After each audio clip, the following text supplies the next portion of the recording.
அனைவருக்கும் வணக்கம். இந்த வீடியோ பதிவில் நம்ம பார்க்கக்கூடிய விஷயம் என்ன அப்படின்னா, எந்த கிரகம் எத்தனை வருடங்கள் தசா நடத்தும் அப்படின்றது. நம்ம சொல்லக்கூடிய அந்த சனி பயிற்சி பலன்கள், குரு பயிற்சி பலன்கள் இதெல்லாம் பார்த்தீங்க அப்படின்னா சிலருக்கு பொருந்தும், சிலருக்கு பொருந்தாது. எல்லாருக்கும் பொருந்தணுங்கிற அவசியம் இல்லை. உங்களுடைய தனிப்பட்ட ஜாதகத்தை பொறுத்து மாறுபடும் அப்படின்னு நம்ம சொல்றோம். ஸோ அந்த தனிப்பட்ட ஜாதகத்தை பொறுத்து மாறும் அப்படின்னு சொல்லக்கூடிய அந்த விஷயம் யார் பண்ணுவாங்கன்னா, உங்களுக்கு தசா நடத்தக்கூடிய கிரகம்.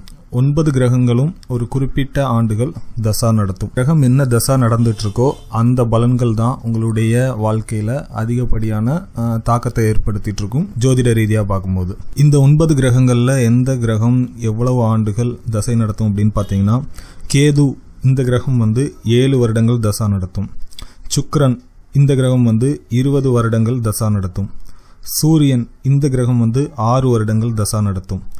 சந்திரன் இந்த கிரகம் 10 வருடங்கள் தசா நடத்தும். செவ்வாய் இந்த கிரகம் 7 வருடங்கள் தசா நடத்தும்.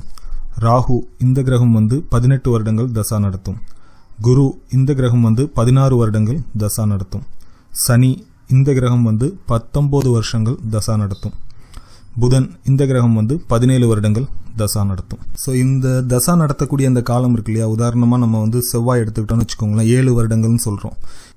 இந்த 7 வருடத்தையும் 9 பாகங்களாக பிரிச்சுப்பாங்க. அதாவது அந்த செவ்வாய் தசா, அந்த செவ்வாயிலையும் மறுபடியும் கேது, சுக்கிரன், சூரியன், சந்திரன், செவ்வாய், ராகு, குரு, சனி, புதன், இந்த மாதிரி அந்த 7 ஆண்டுகளையும் ஒரு கிரகமும் கொஞ்ச நாள் அதிகப்படியான தாக்கத்தை நமக்கு கொடுக்கும். இதுதான் புக்தி அப்படின்னு சொல்லுவாங்க. ஸோ இந்த தசா புத்தியை வச்சுதான் உங்களுக்கு நடக்கக்கூடிய அந்த சனி பயிற்சி பலன்கள், குரு பயிற்சி பலன்கள் இதெல்லாம் மாறுபட்டு பலன் அளிக்கிற மாதிரியான அமைப்புகளை உருவாக்கி கொடுக்கும்.